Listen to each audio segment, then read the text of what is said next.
I'm Marquetta Green Scott, and I'm a big fan of Progress Texas. I am the Democratic nominee for Texas Congressional District 22. Democrats across the state of Texas are fired up. We are ready to win in November.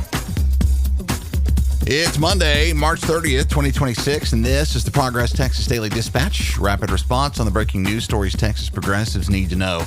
I'm Chris Mosier. Here at Progress Texas, we've built a statewide audience. We reach millions of Texans monthly, and that's thanks to folks like you who invest in independent progressive media by Texans for Texans. Our thanks to Will Judy, Kelly Craven Sharp, and Larry Russell for their ongoing sustaining support. Recapping the weekend's nationwide No Kings rallies, we lean on an outside view, which these days is increasingly essential, as the BBC says those rallies swept both U.S. and international cities on Saturday. Organizers estimating over 8 million participants in protest of the Trump administration's policies on war, immigration, the cost of living, and certainly not left out by the looks of a lot of those signs, our president's direct involvement in a massive, decades-long pedophilic sex trafficking ring led by one Jeffrey Epstein. Major cities from Los Angeles to Denver to Washington, D.C. to New York City were involved, but the flagship protest was in Minnesota, of all places, as the twin cities of Minneapolis and St. Paul rose in outrage over the ICE-related killings of Renee Good and Alex Preddy there earlier this year,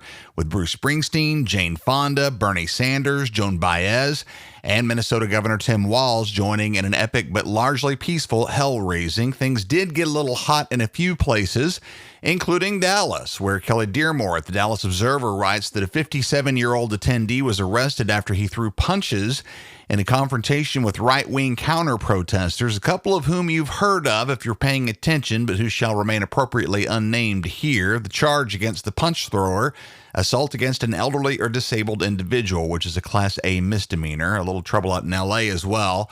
And though several of our more skittish red states did call up their National Guards, No Kings 3 was once again practically without incident. If you were thinking interest might be waning by this third pass of No Kings events, well, think again.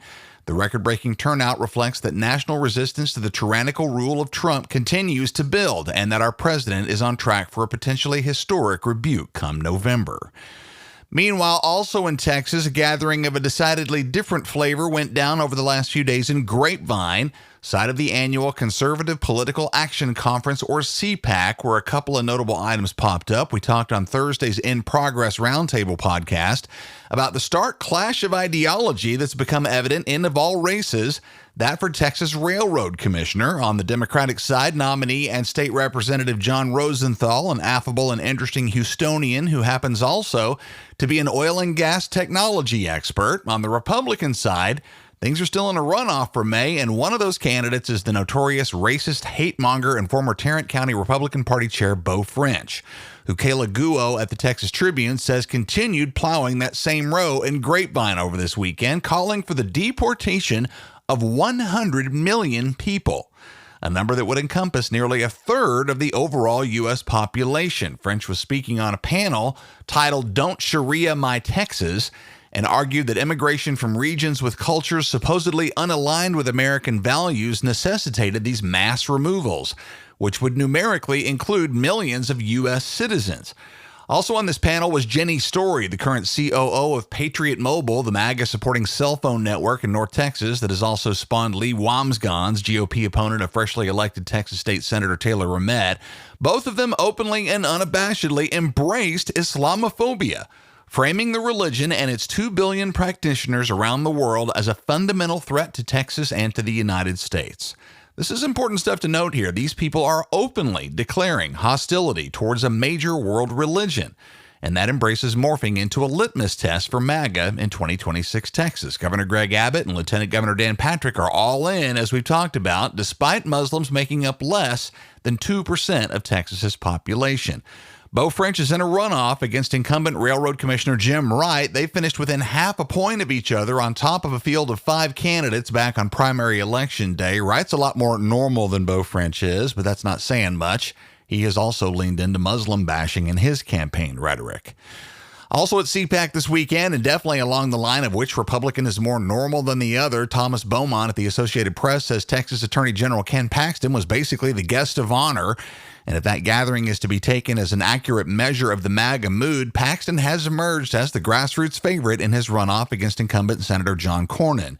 Impeachment, adultery, etc. be damned, Paxton was hailed by high-profile CPAC hosts like Steve Bannon as a national MAGA standard-bearer and took the CPAC straw poll by a 3-1 margin over Cornyn, who didn't show up for the event at all, perhaps detecting some rough sailing there in Grapevine. Trump's watching all this, of course, and himself is looking to shore up his own sliding fortunes among the faithful. My thought is, look for a Paxton endorsement from Trump before the May runoff arrives.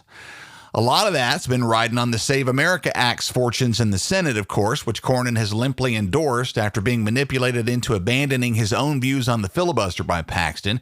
There's news out of Texas on the voter disenfranchisement front. Natalia Contreras, writing for VoteBeat and the Texas Tribune, says the Campaign Legal Center, representing voting rights groups including LULAC and Common Cause, has filed a federal lawsuit against Texas Secretary of State Jane Nelson, accusing state officials of failing to cross-check Texas Department of Public Safety records containing citizenship proof for many of the individuals identified as among the 2,724 potential non-citizens you'll recall Nelson crowed about locating last year in a cross-reference with the Department of Homeland Security's SAVE database. Nelson even got a pat on the head from Trump over that one. Well, the plaintiffs hold that search was done in violation of the National Voter Registration Act because the federal system is unreliable for verifying citizenship and often flags naturalized U.S. citizens.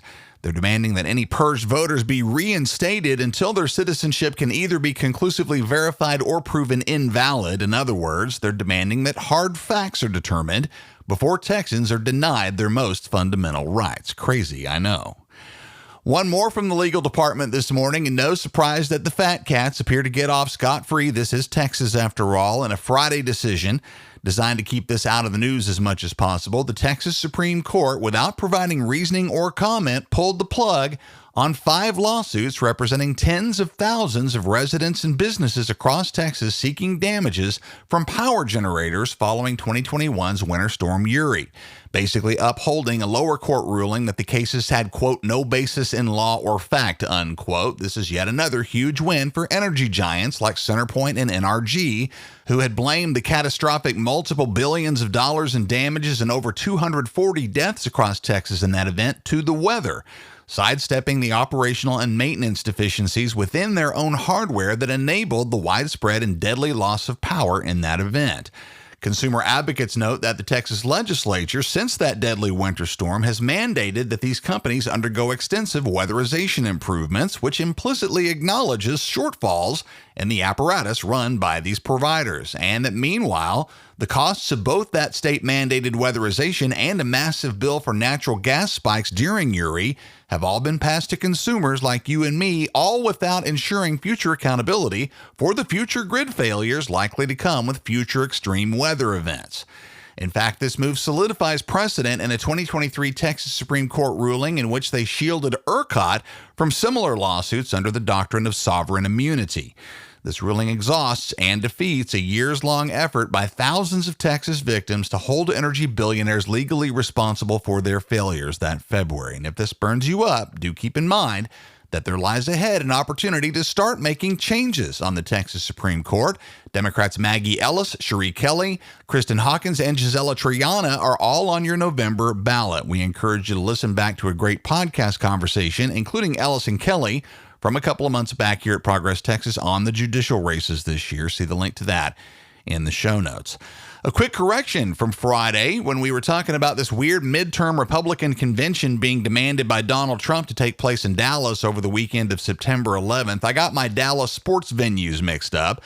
The arena they're targeting for this event is the American Airlines Center, home of the Stars and the Mavericks, not the AT&T Center, home of the Dallas Cowboys. My bad, y'all, but at Progress Texas, we will always own it when we get something wrong. We've got our progressive viewpoint, no doubt about that, but we base that viewpoint on facts, not manipulation. You can count on us always to do all we can to get it right. Here at Progress Texas, we're getting ready for our 16th anniversary celebration in Dallas with drinks, light bites, and a fun review of the highlights of our successes over the last few years. Save the date, which is Tuesday, June 16th. and see the link in the show notes to reserve your spot. Our web store is live and ready for you to grab the merch to match your progressive values. Newly released Humans Against Abbott, Y'all Means All, and Rovolution shirts, stickers, and buttons and more. Hit the web store at ProgressTexas.org to support your favorite podcast network today. That's the Progress Texas Daily Dispatch for this Monday, March 30th, 2026. Links to all of these original stories can be found in our show notes. Our mission at Progress Texas is to improve and save Texans' lives by acting on our shared, bold, progressive values, and that starts with countering the billionaire and corporate-funded conservative disinformation machine. Progress Texas is an independent, nonprofit, rapid response media organization. While campaigns come and go, we're the permanent home for progressive media and action in the Lone Star State. I'm Chris Mosier. Thanks so much for listening. Have a terrific day and a great week. We'll see you again right here tomorrow morning.